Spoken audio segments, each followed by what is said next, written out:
খুব দুঃখিত, এইভাবে পার্টিটা শেষ করে দিই। না না, আমি বুঝতে পেরেছি, ঠিক আছে।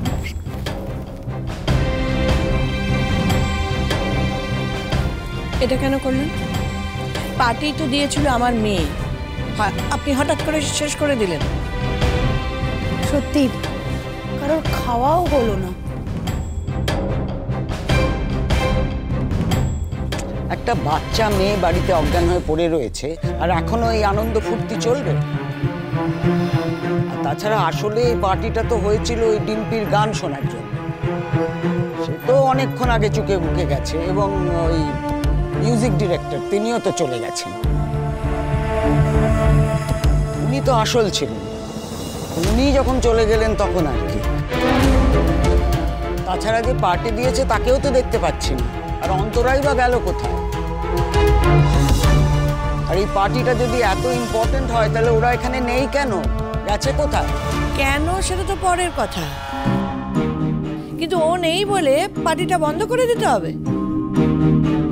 কোথাকার একটা কে জানা নেই চেনা নেই, সে অজ্ঞান হয়েছে বলে দ্রোণও একবারে তাকে নিয়ে পড়লো, আর আপনিও সবাইকে বাড়ি পাঠিয়ে দিলেন।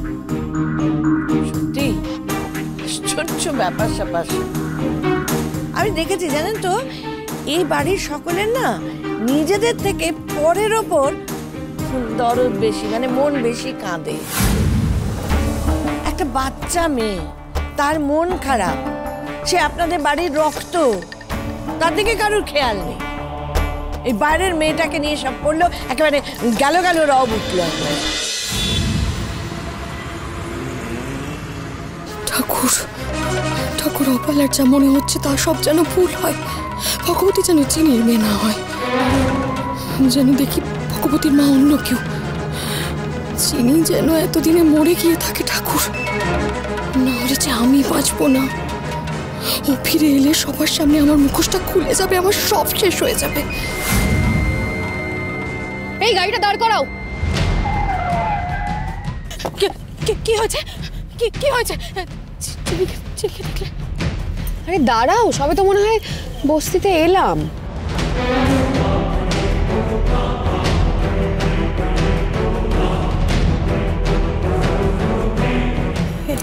এই বস্তিটা সিনেমা হল তো পেরিয়ে এলাম, আর তো কোনো বস্তি তো মনে হয় নেই। এটাই তো? হ্যাঁ, এটাই তো মনে হচ্ছে।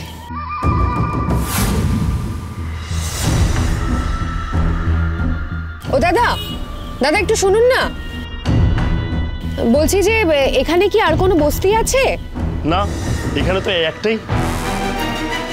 বলছি একটা বাচ্চা মেয়ে খুব ভালো গান করে, মানে এই বস্তিতে থাকে কি?